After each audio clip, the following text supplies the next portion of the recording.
Have you ever been put on the spot where all of a sudden your mind goes blank when someone asks you about something that you were not expecting them to?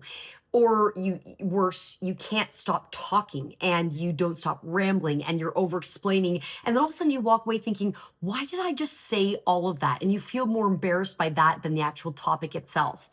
This happens all the time to smart, capable people. And it's not because they don't know what to say or what they're talking about, but it's because they don't have a framework or a structure to fall back on. And now today, this is what I want to give you is a 3-step framework that I always use with my coaching clients that will immediately help you.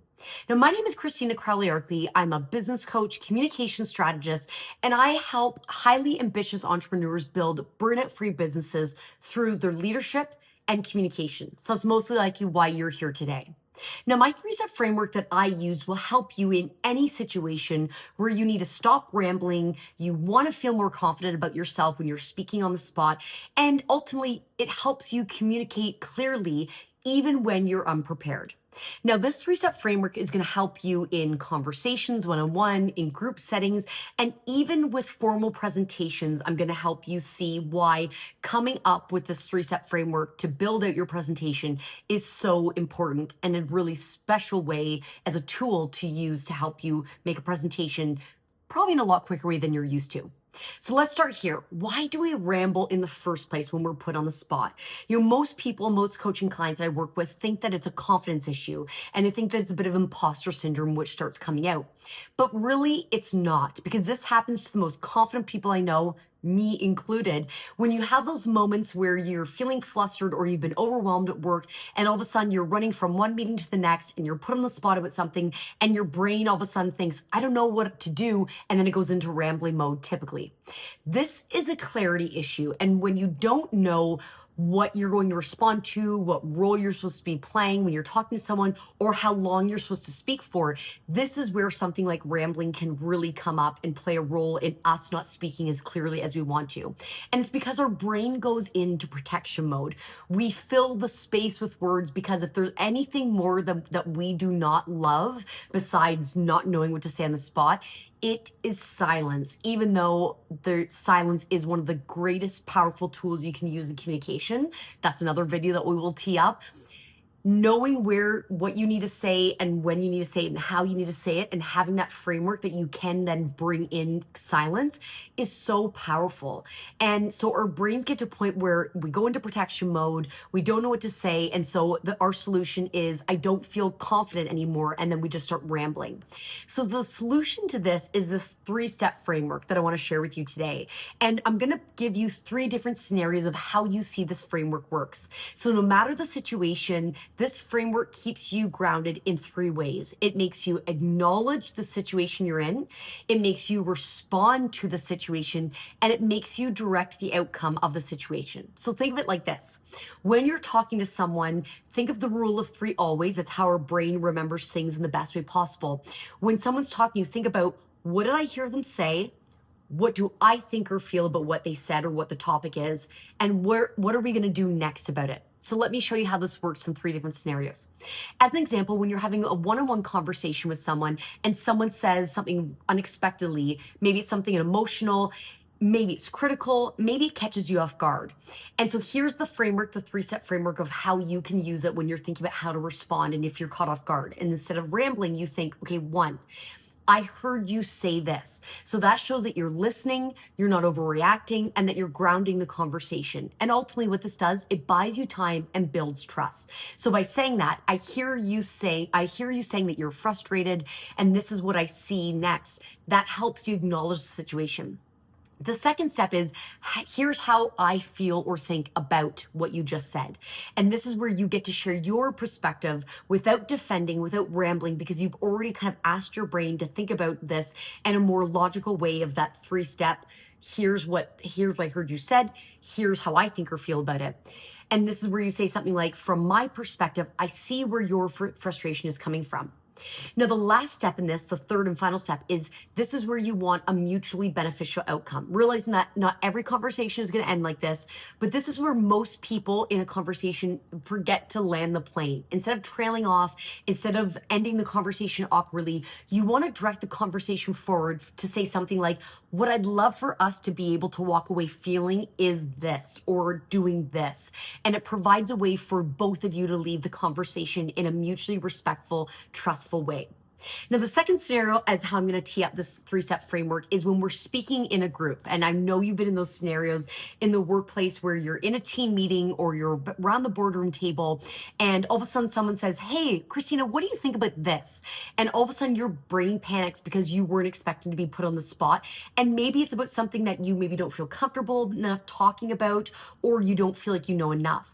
And here's how the 3-step framework works: beginning, middle, and end. And so this is where the beginning is. You want to start out with what you know about the topic. And it's totally fine to start out saying, hey, I actually don't know a lot about whatever they asked you to talk about, but here's what I'm thinking you're mentioning. The second part is the middle. And this is where you acknowledge how everyone else in the room is feeling. And this shows emotional intelligence, and it buys you credibility. This is where you say something like, I imagine a lot of people are feeling uncertain or curious about how this works or plays out. And this is where the room feels seen. Now, the third step is the ending. And a lot of people would say this is actually the most important, because you want to make everyone feel like, again, there's a mutually beneficial decision or way forward for the entire group. So instead of rambling, you end with clarity. You think, well, what I think we all want is a solution that gives us this, this, and this. And it makes you sound composed and not caught off guard. Now, the third and final scenario I want to walk you through when it comes to this 3-step framework is around presentations or meaningful keynotes that you're giving. And so let's say that you're asked to give a presentation, you're asked to speak, or you're on a panel, and you want to use the same framework, that 3-step framework, but in a slightly different way. You want to think about story, you want to think about lesson, and you want to think about the call to action. And this is what I typically tell my coaching clients when they're developing a presentation, to think about that when they're developing their content. You want to begin the presentation with a story, and that's what builds trust. This is where people get to know you, like you, and trust you, and this is what really builds relatability, where they think, wow, this person's actually a human being.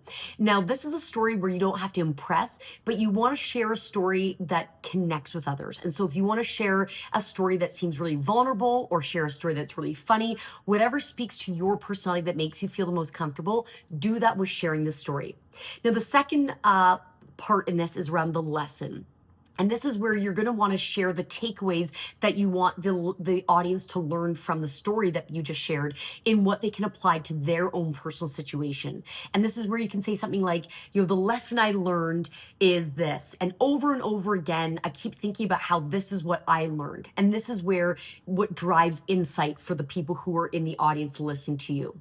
Now, the third and final step in this 3-step framework when it comes to presentations is the call to action. And this is where you want to end with clarity. You want to leave the room feeling a certain way. And so you want to say something like, what I want you to walk away always remembering is this.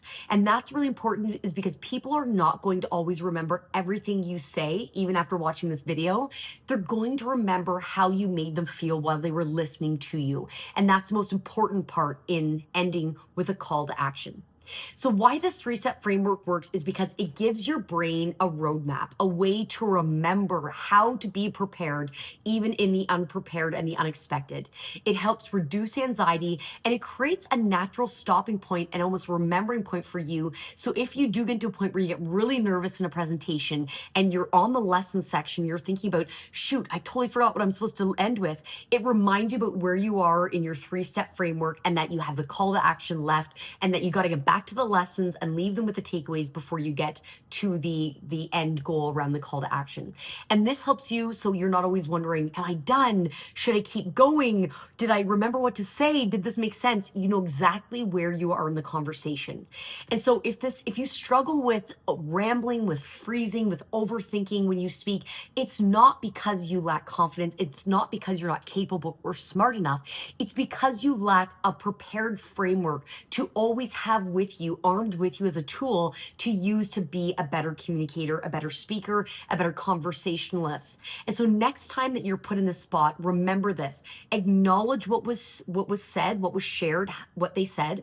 Share your perspective on the conversation and direct the outcome. And chances are you'll always be able to remember that 3-step framework in any situation you're in.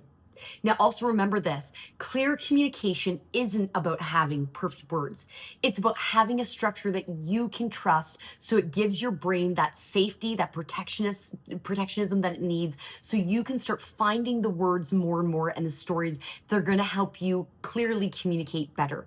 So if this helped you, let me know in the comments. I'd love to know, which situation do you struggle with the most? Is it one-on-one conversations? Is it group settings? Or is it presentations where you find yourself rambling or all of a sudden getting frozen by someone putting you on the spot? And if you want more tools about how to help you communicate more clearly, more confidently, and without overthinking, make sure to subscribe below to my channel. Now remember this, because when you know how to speak, you stop fearing when you'll be able to ask to speak. And that is something that is so powerful when you're thinking about how to continue to build your leadership and how you communicate it out to the world.